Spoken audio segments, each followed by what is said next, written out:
Number का प्रश्न, निम्नलिखित में से प्रत्येक में एक्स स्क्वायर का गुणांक लिखिए। देखो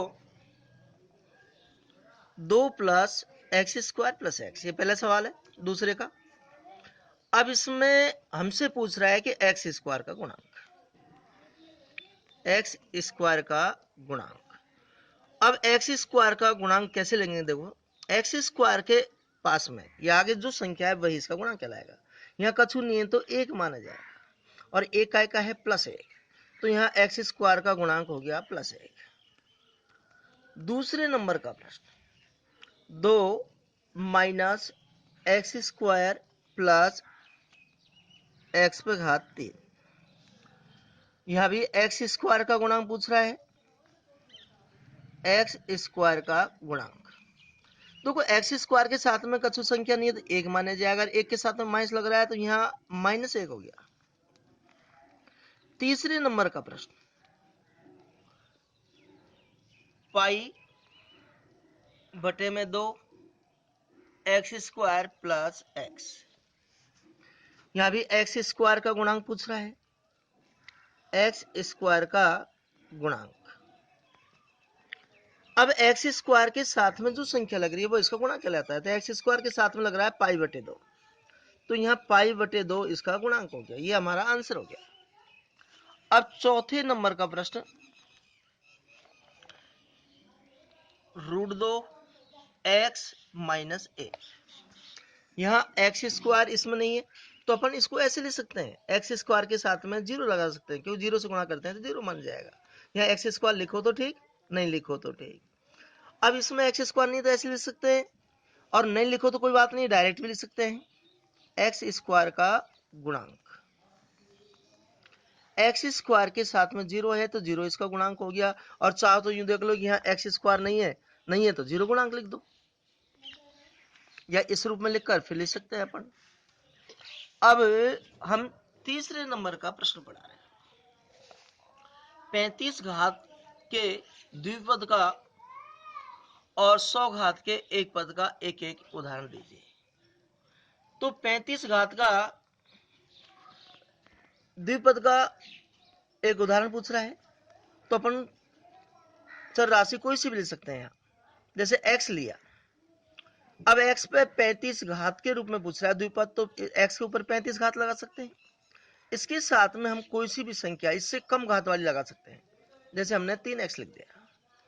तो यहाँ इसके कई उदाहरण हैं, तो x के ऊपर तो 35 घात होनी चाहिए, 35 कह रहा है, बाकी यहाँ कोई भी संख्या अपन लिख सकते हैं। अब आंसर में ये मिले या नहीं मिले, क्योंकि इसके अनंत उत्तर है, इसलिए अपन को विश्वास करना पड़ेगा।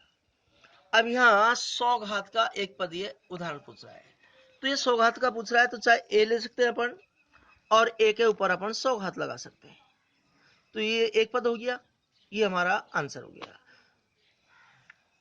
चौथे नंबर का प्रश्न, निम्नलिखित बहुपदों में से प्रत्येक बहुपद की घात लिखिए। 5 एक्स पे घात 3 plus 4 x square plus 7 x, यहाँ बहुपद की घात पूछ रहा है, बहुपद की घात। अब देखो जिस चर राशि पर सबसे बड़ी घात होती है वही बहुपद की घात कहलाती है।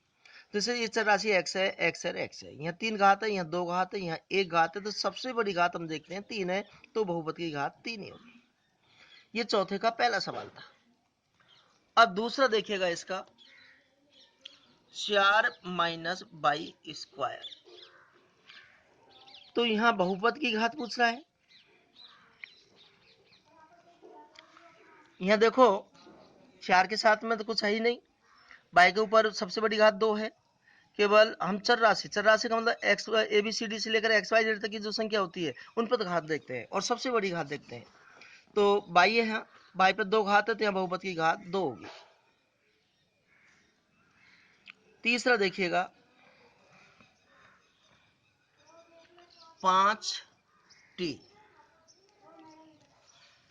बहुपद की घात, यहाँ देखो टी पे कछु नहीं है तो एक घात मानी जाएगी, तो एक घात होगी,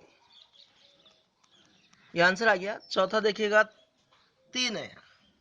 अब 3 के साथ में कोई चर राशि नहीं है तो अपन x लिख लिया, जैसे x के ऊपर कुछ नहीं है तो 0 घात लगा दिया। तो यहाँ बहुपद की घात 0 होगी। ये हमारा आंसर हो गया। हाँ जी, इस प्रश्न में किताब में मिस्टेक है, इसलिए इसको दोबारा बता देता हूँ। 5t-7, तो 7 से मतलब, तो यहाँ t के ऊपर एक घात है तो एक ही मानी जाएगी बहुपद की। ठीक है।